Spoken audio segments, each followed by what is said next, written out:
7 राज्यों की 13 सीटों पर हुए उपचुनाव में बीजेपी ने वही गलती दोहराई जो उसने लोकसभा चुनाव में की थी। दल बदलुओं पर जरूरत से ज्यादा भरोसा बीजेपी को भारी पड़ा। दल बदलने वाले 5 नेता इस उपचुनाव में हार गए। इनमें से 4 बीजेपी के हैं और दल बदलने वाले नेताओं पर बीजेपी को भरोसा करना अब भारी पड़ गया है। जैसे उत्तराखंड की बद्रीनाथ सीट का उदाहरण आप देख लीजिए। यहां साल 2022 में कांग्रेस से राजेंद्र भंडारी जो हैं वो चुनाव जीते थे और 2024 के लोकसभा चुनाव से पहले बीजेपी में आ गए। फिर बीजेपी की टिकट पर चुनाव लड़े और हार गए।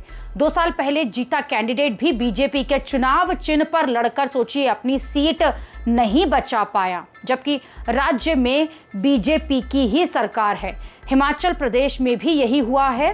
2 निर्दलीय पाला बदलकर बीजेपी में आए और उपचुनाव में बीजेपी की जो सीट है उसमें होशियार सिंह हिमाचल के सीएम की पत्नी से हार गए और नालागढ़ सीट पर बीजेपी के केएल ठाकुर जो है वो अपना चुनाव हार गए, जबकि दोनों ही नेता 2 साल पहले निर्दलीय चुनाव जीते ही थे।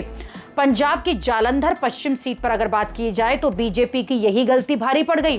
साल 2022 में जब यहां आम आदमी पार्टी की तरफ से शीतल अंगुरल चुनाव जीते थे, लेकिन लोकसभा चुनाव से पहले वो भी बीजेपी में आ गए और उपचुनाव में एक बार फिर हार गए।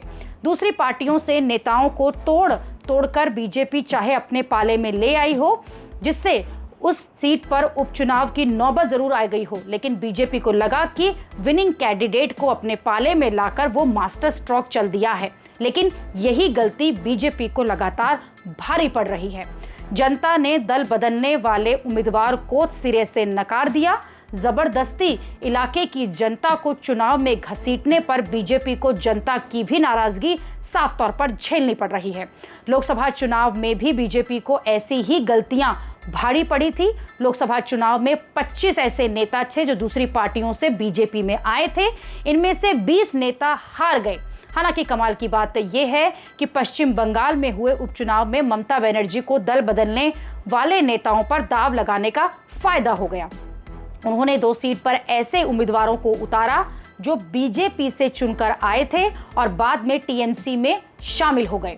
ये दोनों ही उम्मीदवार अपना चुनाव जो है जीत गए, लेकिन बिहार में ऐसा कोई कमाल नहीं हुआ।